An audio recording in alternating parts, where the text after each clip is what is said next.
Hello, good morning children. कैसे हैं आप सब? आइए इस चैप्टर का लास्ट टॉपिक आज हम डिस्कस करेंगे and the name of the topic is evaporation. आपने मैटर की स्टेट्स को अच्छे से स्टडी कर लिया, उनकी इंटर कन्वर्जन किस तरीके से होती है वो आपने स्टडी कर लिया, और जो टेम्परेचर की यूनिट्स हैं उनको आपस में कैसे इंटर कन्वर्ट किया जाता है वो भी स्टडी कर लिया। सो द लास्ट टॉपिक है हमारा इवेपोरेशन। इवेपोरेशन का मतलब क्या होता है? आपने जो स्टेट्स की चेंजिंग देखी थी उसमें हमने क्या देखा कि सॉलिड को अगर हम हीट प्रोवाइड करते हैं then it convert into liquid state, और जब लिक्विड को वाटर को मैंने नीचे से हीट प्रोवाइड की थी तो वो स्टीम में कन्वर्ट हुआ था। पर क्या हर जगह ही मैटर की स्टेट्स जब चेंज होती है तो हमें हीट प्रोवाइड करनी पड़ती है? नहीं चिल्ड्रन, ऐसा नहीं होता। देखिए मेरे हाथ में है आइस, ये आप भी अपने हाथ में रख के देख सकते हैं। मैं कोई हीट नहीं दे रही हूँ, नीचे से हीट नहीं दी, लेकिन ये मेल्ट हो गई है। ये देखो वाटर गिर रहा है। क्यों? क्योंकि इसका मेल्टिंग पॉइंट कितना है? 0 डिग्री सेल्सियस। और अभी मेरी पाम का टेम्परेचर कितना है? अपनी बॉडी का आपने जाना 37 डिग्री सेल्सियस। तो अब अगर ये वाटर थोड़ी देर तक मैं रखूंगी इतने ही टेम्परेचर पे, ये इवेपोरेट भी हो जाएगा। आप कहोगे कैसे? बेटे हम रोज अपने क्लोथ्स को वॉश करके, अब जैसे यही है, मैं दुपट्टा ही वाटर में डिप करके आपको दिखा रही हूँ। मम्मा इसको फैला देती है और ये क्या होता है, थोड़ी देर बाद में ये ड्राई अप हो जाता है। तो इसमें जो वाटर था वो कहाँ चला गया? वो वाटर वेपर में कन्वर्ट हो गया। सो चिल्ड्रन, ये जरूरी नहीं है कि अगर हम किसी स्टेट को हीट प्रोवाइड करें तभी उसकी वो दूसरी स्टेट में कन्वर्ट होता है। कई बार जो नेचुरली स्टेट्स में कन्वर्ट हो जाते हैं मैटर, उस फिनोमिना को हम बोलते हैं इवेपोरेशन। इवेपोरेशन कोई डेफिनेट टेम्परेचर पे नहीं होते। ये 0 डिग्री सेल्सियस पे भी होता है, तो ये 100 डिग्री सेल्सियस पे भी, तो 50 पे भी, तो 40 पे भी एंड 37 पे भी, जो अभी आपने देखा चेंज हो रहा था। पहले आइस चेंज हुई लिक्विड स्टेट में, और फिर लिक्विड थोड़ी देर में, देखो वाटर मेरे हाथ से भी उड़ गया है। यहाँ पे हैंड वॉश है, उसको लिया हाथ पे, रब किया, हाथ बिल्कुल कूल हो गए हैं। जितनी कूलिंग मुझे वाटर से नहीं मिली उससे ज्यादा कूलिंग किससे मिल गई है? सैनिटाइजर से। और ये पूरा का पूरा ये लो इवेपोरेट हो गया, कन्वर्ट। अब जो एटमॉस्फेयर में चली गई है वेपर्स, किसकी गई थी? वाटर की गई है, और इसकी सैनिटाइजर की। तो सैनिटाइजर की तो मैं कैप्चर नहीं कर पाऊंगी, बट वाटर की आपको करके दिखा रही हूँ। जो वेपर्स चली गई हैं आपकी और मेरे बीच में, ये ग्लास बिल्कुल खाली है और बाहर भी कुछ नहीं है। इसके अंदर जैसे ही मैं ये आइस क्यूब डालूंगी, थोड़ी देर बाद में मैं इसकी सरफेस आपको दिखाऊंगी कि आप देखना कहीं से कुछ भी नहीं निकल रहा, बिल्कुल फिट है। अब इसको थोड़ी देर के लिए रख लेते हैं। तब तक हम देखते हैं कि जो ये इवेपोरेशन है इसकी रेट, यानी इसकी इवेपोरेशन अकरिंग जो है वो किस किस फैक्टर्स के ऊपर डिपेंड करता है। कौन कौन सी फैक्टर्स की वजह से इवेपोरेशन कम और ज्यादा हो जाता है? फर्स्ट इसके ऊपर फैक्टर आता है चिल्ड्रन, टेम्परेचर। मेरा दुपट्टा गीला है और मुझे बहुत जल्दी से इसको ड्राई करना है, बाहर सनलाइट भी नहीं है, तो मैं क्या करूंगी? जल्दी से इसके ऊपर आयरन घुमा दूंगी, प्रेस को घुमा दूंगी, यानी मैंने टेम्परेचर बढ़ा दिया। तो टेम्परेचर इंक्रीज करके we can increase the rate of evaporation. First factor clear हो गया। How can we increase the rate of evaporation? By increasing temperature. Evaporation को डिक्रीज करना है तो by decreasing temperature. Clear? Second आता है इसमें सरफेस एरिया। मम्मा ने आपको वेट क्लॉथ दिए और आपने जाके रस्सी पे ऐसे ही डाल दिए, क्या वो जल्दी सूखेंगे? नहीं। तो क्लोथ्स को जल्दी ड्राई अप करने के लिए हमें उन्हें स्प्रेड आउट करना पड़ता है। अगर आपने इकट्ठा डाला तो उसका सरफेस एरिया क्या था? कम। जैसे ही आपने इसको फैला दिया तो सरफेस एरिया इंक्रीज हो गया, यानी सरफेस एरिया इंक्रीज करके हम इवेपोरेशन इवेपोरेशन को इंक्रीज कर सकते हैं। Concept is clear. Second factor क्या है? By increasing surface area.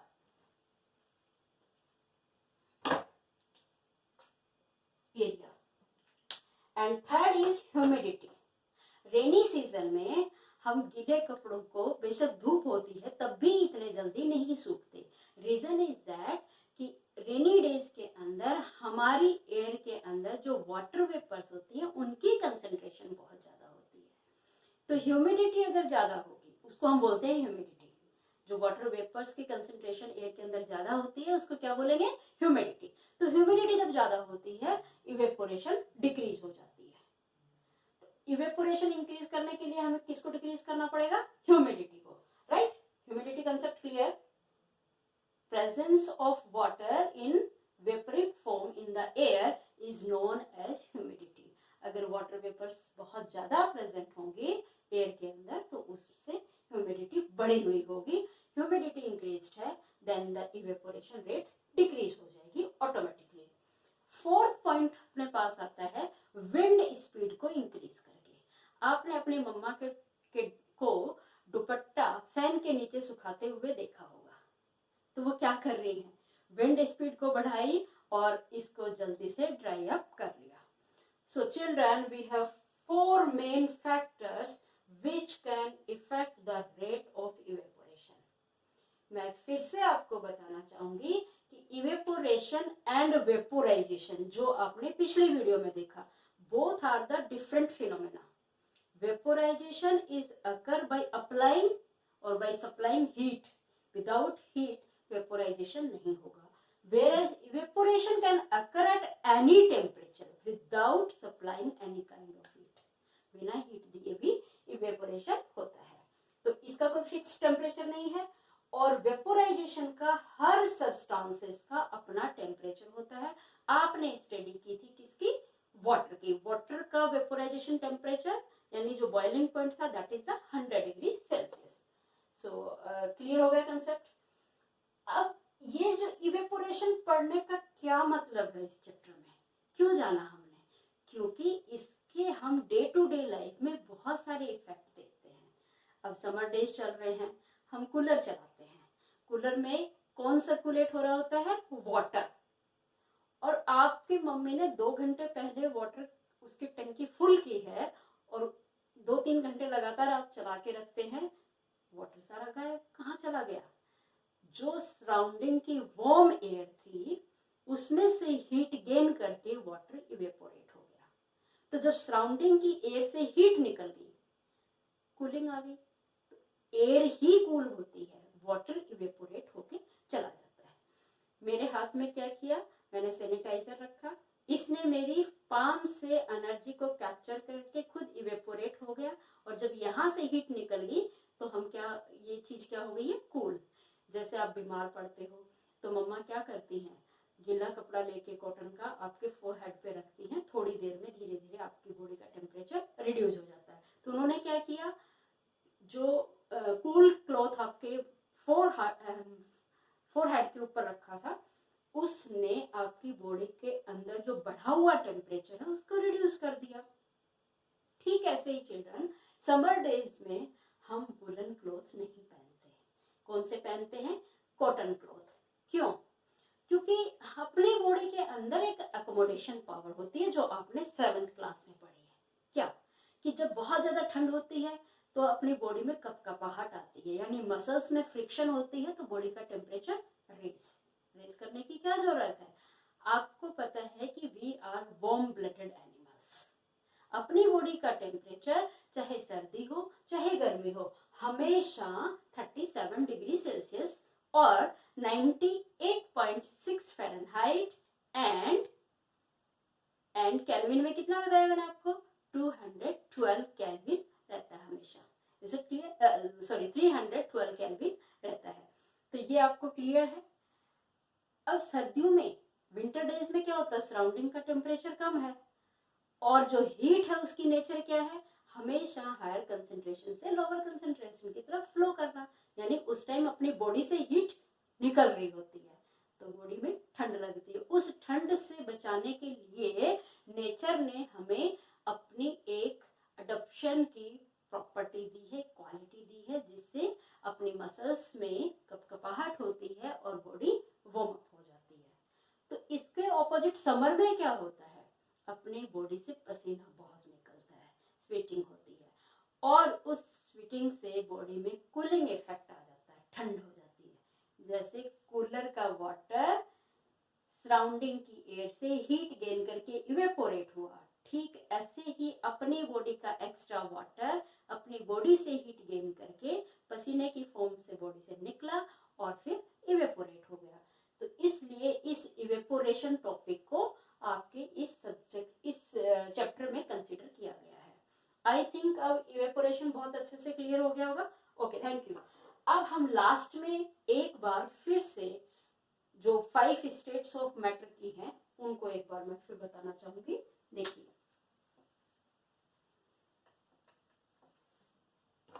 5 solids.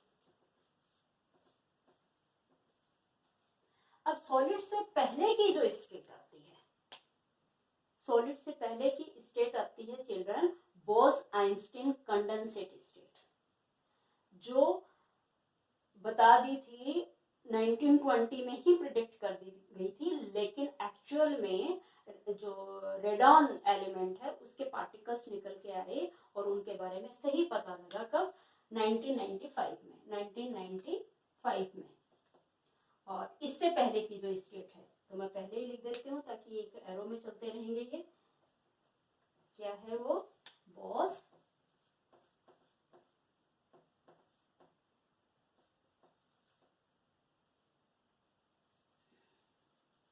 Einstein condensate state. इसके बाद और ये कहां पे आएगी, एब्सोल्यूट जीरो पे, एब्सोल्यूट जीरो। अब ये एब्सोल्यूट जीरो क्या है मैं अभी बताती हूँ। इसके बाद आते हैं चिल्ड्रन सॉलिड, यानी ये सॉलिड से भी ज्यादा रिजिड है, इसमें इसके भी क्लोजर पार्टिकल से इसका टेम्परेचर सॉलिड हम वाटर के साथ कंपेयर कर लेते हैं। तो वाटर सॉलिड कितने डिग्री पे है, 0 डिग्री पे। तो ये 0 से भी कम, एब्सोल्यूट जीरो का मतलब 0 केल्विन, एब्सोल्यूट जीरो का मतलब 0 केल्विन। एंड 0 डिग्री सेल्सियस कितने केल्विन के इक्वल होता है, 273 केल्विन के। सॉलिड के बाद क्या आता है चिल्ड्रन, लिक्विड। लिक्विड के बाद गैस, और गैस के बाद आएगा प्लाज्मा। तो सबसे ज्यादा आपने देखा कि गैसेस के पार्टिकल्स बहुत फास्ट मूव करते हैं, तो हाईएस्ट एनर्जेटिक जो स्टेट है मैटर की, दैट इज द प्लाज्मा। सबसे लिस्ट मोटाइल कौन है, बोस-आइंस्टाइन कंडेंसेट स्टेट। एंड उसके बाद सॉलिड, फिर लिक्विड, फिर गैसेस, और गैसेस से भी फास्ट चलने वाले जो स्टेट है मैटर की, दैट इज द प्लाज्मा। अब इसके साथ चैप्टर हमारा खत्म होता है। आपने इस एब्सोल्यूट जीरो को मुझे वैल्यू बतानी है कि डिग्री सेल्सियस में कितनी है और इसकी फ़ारेनहाइट में कितनी है। फॉर्मूला मैं अच्छे से बता चुकी हूँ।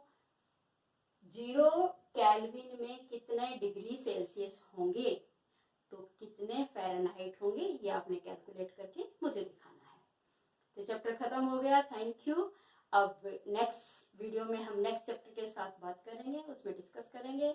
नेक्स्ट चैप्टर को अंडरस्टैंड करने से पहले इसको आपने एक बार फिर से रिवाइज करना है, और एब्सोल्यूट जीरो, बॉडी का temperature, 50 degree Celsius, 70 degree Celsius, 100 degree Celsius को तीनों जो टेम्परेचर की यूनिट्स हैं उसमें इंटर कन्वर्जन करके देखना है। थैंक यू बच्चों। एक चीज जो रह गई थी, ये देखो, इस ग्लास के बाहर वाटर ड्रॉपलेट्स अब आ गई है।